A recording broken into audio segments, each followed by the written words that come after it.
fires an arrow dealing chaos damage and spreading caustic ground. Enemies standing within it receive a debuff that deals chaos damage over time. However, if you are looking for something that uses some pretty interesting mechanics, then you need to hear this. The build is actually fine. While the Poisonberry Tincture has returned, it got rebalanced in a way that prevents it from being used on ranged weapons. That is, unless you are using the new Warden Ascendancy class. With that said, should you play this build? Absolutely. We think that this brings something refreshing to the table. So, if you are tired of using melee skills, then read further. This is our updated build guide for the Caustic Arrow of Poison Pathfinder in Path of Exile. This build utilizes the transfigured gem, Caustic Arrow of Poison. Unlike the base version, which causes you to fire an arrow that spreads caustic ground, the new one relies on poison damage that affects targets directly.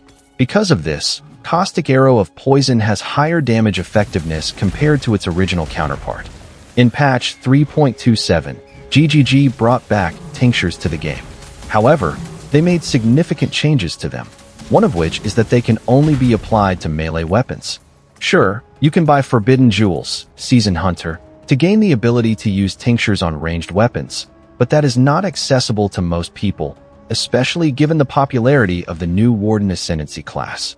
Fortunately, you can address your chance to poison enemies on hit by using Herald of Agony, the Snakebite unique gloves, and some jewels.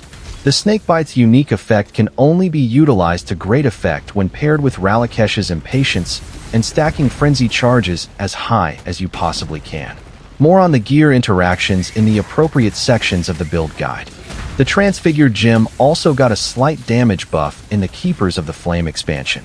More specifically, its effectiveness of base and added damage has increased from 70% to 91%. This might look minuscule on the surface, but because of how poisons can stack easily when fired by totems, this seemingly small boost in damage really adds up. In this version of the build, you will no longer use a tri-element bow. This is because Storm Rain of the Conduit has been removed from the build entirely. Instead, you'll be using the Dark Scorn to deal stupendous amounts of poison damage to the enemy. To ensure that the monsters you'll encounter are poisoned, you will link Caustic Arrow of Poison with Ballista Totem support.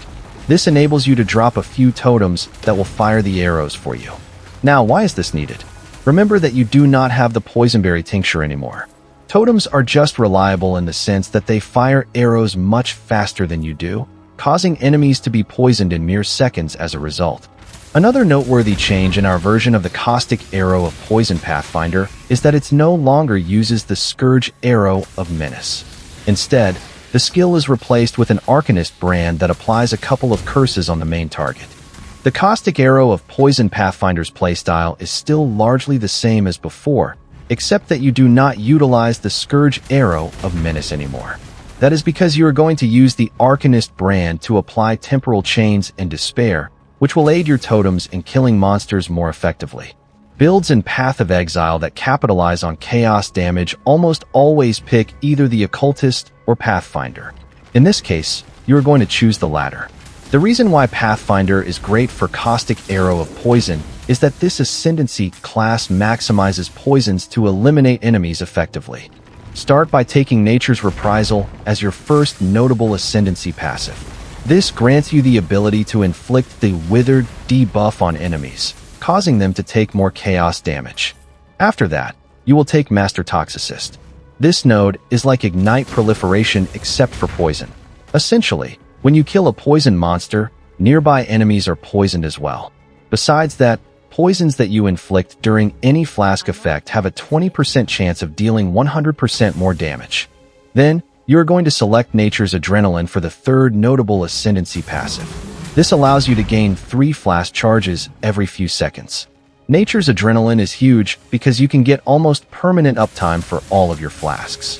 The last 2 Ascendancy points should be allocated to the Flask Effect and Charges Gained, nodes that connect to Nature's Boon and Master Distiller. This is just to ensure that your flasks provide buffs at increased strength and that you gain a considerable amount of flask charges when attacking enemies. This build is essentially a frenzy charge stacker. However, in case you do not know, the Raider has completely been removed in Path of Exile. Keepers of the Flame Duddy, thankfully, you can still gain +1 to maximum frenzy charges by purchasing the Forbidden Flesh and Forbidden Flame jewels with the new Avidity Ascendancy node as the matching modifier. This is a new notable Ascendancy passive skill exclusive to the Deadeye. As mentioned earlier in the build guide, you are now going to use the Darkscorn unique bow as opposed to a self-crafted tri-element bow. The Darkscorn has a few notable effects that work really well for the build. First, it converts 25% of your physical damage to chaos damage, which is awesome for both the Caustic Arrow of Poison and the Scourge Arrow of Menace. Second, 25% of the physical damage that you take is taken as chaos damage, thus bolstering your defensive capabilities. Third, you have a 20% chance for your poisons to deal 300% more damage. This works nicely with the Pathfinder's Master Toxicist Ascendancy node. The Caustic Arrow of Poison Pathfinder is still an awesome build in Path of Exile.